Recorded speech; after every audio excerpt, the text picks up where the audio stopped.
कच्ची धूप। आज फिर नेहा अपना सूटकेस उठाए अपने मायके चलती थी। इधर उसकी कैब उसके गंतव्य स्थल की तरफ बढ़ रही थी और उधर विचारों का एक झंझावात उसका मन मथने को आतुर हो उठा था।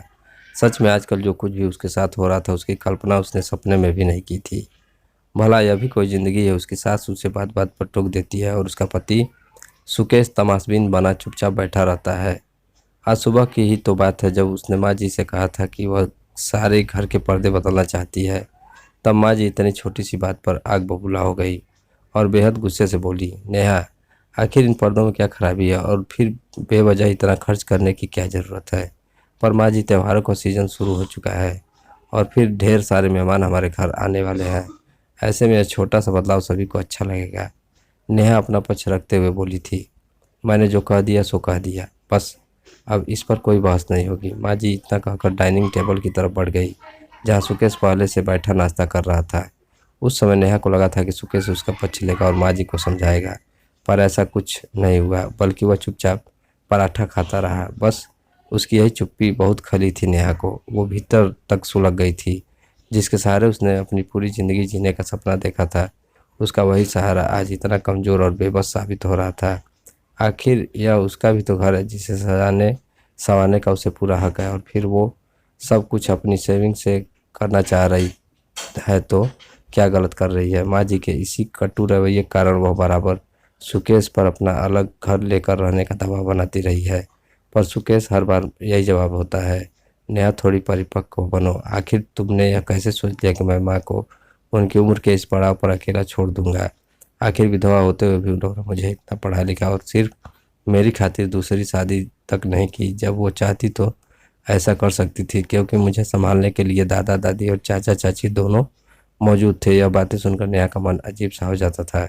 अब उसने शादी इसलिए तो नहीं की थी कि वह ताउम्र समझौता ही करती रहे, लेकिन सुकेश का यह दो टूक जवाब उसके सारे अरमानों पर पानी फेर देता था। आखिर समझौता करने की भी तो एक सीमा होती है, और जब वह सीमा पार हो जाए तब हमारे सब्र का बांध टूट जाना लाजमी है। बस यही सब सोचते हुए न जाने कब उसका घर आ गया और वह कैब से उतर कर अंदर चली गई। आज उसकी आरती बुआ भी आई हुई थी, जो तलाकशुदा थी और मसूरी के एक स्कूल में पढ़ाती थी। कैसी हो बुआ, तुमसे कितने दिन बाद मिलना हुआ। इतना कहते कहते वो अपनी बुआ से लिपट गई। रात का खाना खाने के बाद दोनों बुआ भतीजी अपने कमरे में आ गई और आपस में बैठकर बातें करने लगी।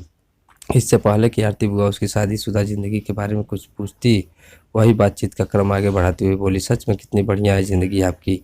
ना किसी के दखल अंदाजी और ना ही कोई चिक चिक, बस जो मन करे वह करो। मैं तो सोच रही हूँ कि मैं भी आपकी तरह ही सुकेश से तलाक लेकर अकेले अपनी लाइफ एंजॉय करती रहूँ।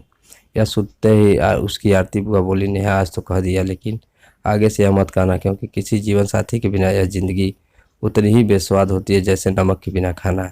और फिर थोड़ी परेशानियां तो हर समय ही ज़िंदगी में आती रहती हैं, चाहे हम किसी के साथ रहें या अलग, क्योंकि परेशानियां और ज़िंदगी का तो चोली दामन का साथ है। और रही बात में तेरी सासू माँ की, तो तुझे थोड़ी समझदारी से काम लेना होगा। तुझे अपने हाव भाव से अपनी सास को इस बात का विश्वास दिलाना होगा कि तू उनकी प्रशंसक है, ना कि उनकी प्रतिद्वंदी। बस एक बार अगर तूने उनका विश्वास जीत लिया तो देख लेना कि वह तुझे कैसे अपना घर बार खुद सौंप देंगी। और अगर सुकेश अपनी माँ के प्रति अपनी सारी जिम्मेदारियां निभा रहा है तो क्या गलत कर रहा है। आखिर उसकी माँ का भी तो उस पर हक बनता है। फिर जो इंसान अपनी माँ की इज्जत करता हो वह इंसान नफरत के काबिल नहीं हो सकता, क्योंकि अपने माता पिता की सेवा करना तो हमारा परम कर्तव्य है। यह शायद आरती बुआ की बातों का असर था कि नेहा ने खुद को बदलने का फैसला ले लिया है। दोस्तों, अगर आपको यह कहानी अच्छी लगी तो कृपया लाइक करें, चैनल को सब्सक्राइब करें और दोस्तों के साथ शेयर भी करें। धन्यवाद।